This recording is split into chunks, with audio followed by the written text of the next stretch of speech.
Welcome back to another technical deep dive here in the debug zone. Today we're tackling a big question and breaking it down with us from other users.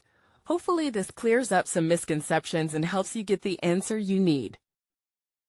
So buckle up, stay a little curious, and let's jump right in.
And that's a wrap.